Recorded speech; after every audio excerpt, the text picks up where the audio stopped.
Hey everyone, just doing kind of a follow-up video from yesterday where I talked about my website, www.danfitzgeraldbooks.com, and I included the link in the comments section.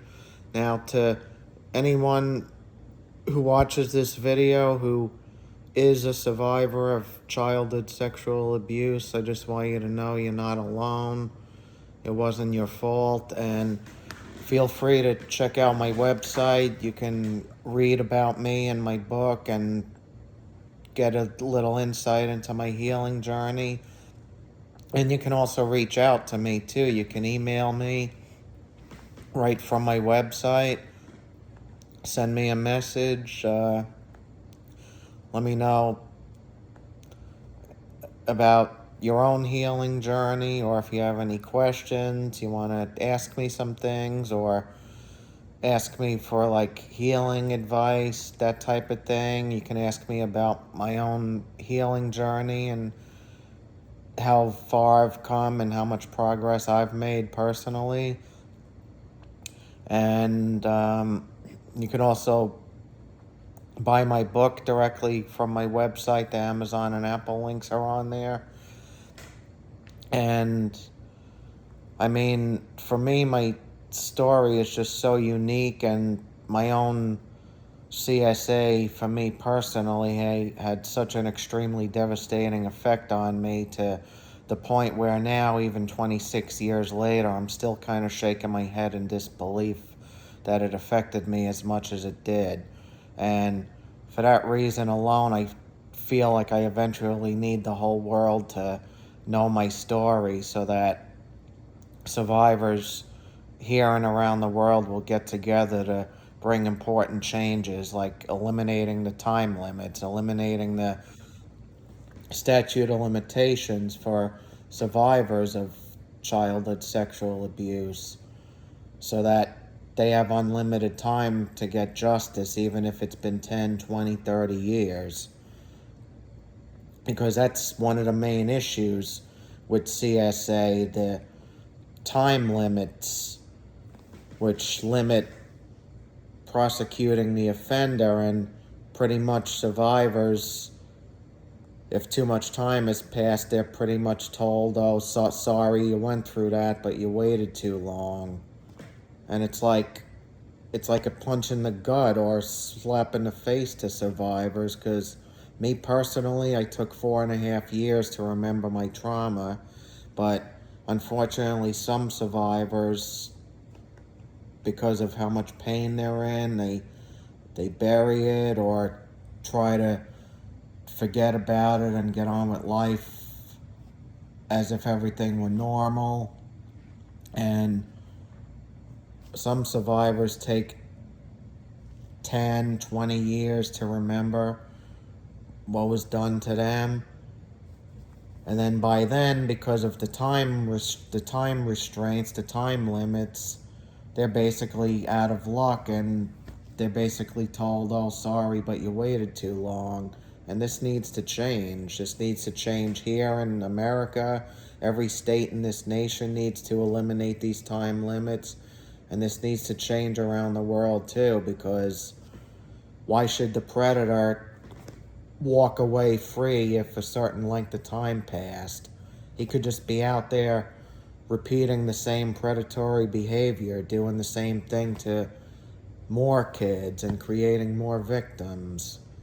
And that's not right. Why should he still be out there when the victim / survivor is living a shattered life, going through therapy, or just suffering in silence, trying to carry on every day like everything is okay, even though they're hurting inside? Meanwhile, the perpetrator's still out there and not facing the consequences of his sick actions. So, anyone that checks out my website, www.danfitzgeraldbooks, it's a lot of great information about me and some useful information about my healing journey. It gives you some insight into that. And for survivors of CSA, you can buy my book directly from my website, either through Amazon or Apple, but both links are on there. So get your copy of my book, and feel free to reach out to me through email if you wish to. You can ask me anything you'd like. You can even send me an email after you finish the book and tell me what you think about it. Leave me a review of my book. Let me know how it helped you, how it motivated you to get help and healing for yourself, and mention me in my book, and also mention my website to everyone you know, friends, family, because every person, either knowingly or unknowingly, knows someone who suffered childhood sexual abuse. The unfortunate thing is the majority don't talk about it. They tend to just keep it to themselves and just carry on day by day. And unfortunately, survivors that don't talk about it, they're unknowingly blocking themselves off from getting the help and healing that they need.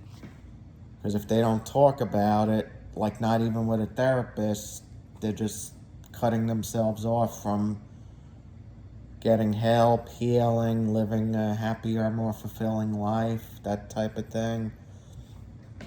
So it's important to talk about it, and it's a brave thing to do.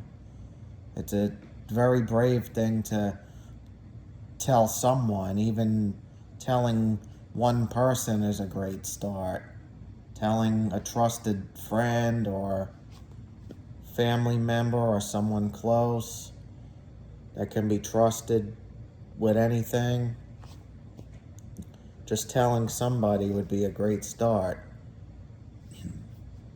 And you can lift that burden that you've been carrying for so long, depending on how long you've gone without telling anybody. It's really important. It's a big step in the healing process to talk about it and tell someone, and then you can, without realizing it, help other people, help other survivors of CSA, and then they'll tell someone, and then it'll just keep spreading on and on and on, and more people will be unknowingly helping other survivors too. So it's really important to be brave and tell someone, and that can help the healing process in a big way. So you don't have to carry the burden anymore. Just like in my case, I didn't say anything for the first 4.5 years. And then after I talked about it, I started working on my healing journey. And now I've come a very long way, and my book is available worldwide to help survivors of CSA all over the world. And in the coming years and decades, I know for sure a lot of things are going to change. Might start with eliminating statute of limitations, and then bigger changes can evolve after that. But my story is just so powerful and unique and rare and one of a kind because of how extremely devastating the trauma was for me personally, that it's going to spark change. Survivors are going to get together and they're going to say, we got to do more. We got to change the laws. We got to help survivors more. We got to do other things, increase penalties for the perpetrators, mandatory minimum prison sentences, maybe even include forced psychiatric evaluation and forced therapy as part of their punishment, so that if they ever go back into society, they will never repeat their behavior and they will not create additional victims. So the justice system needs change. Time limits need to be eliminated. and survivors need the healing and the justice that they deserve so they can live happier and more fulfilling lives. I'm going to post my website link again in the comment section of this video for those that may not have seen the previous video, and you can click on the link in the comment section. It'll take you straight to my website. You can learn a little about me. Click on the Amazon or Apple link to get your copy of my book and start your own healing journey, or continue your healing journey and improve upon it, and live a happier, more fulfilling life. Thanks for watching.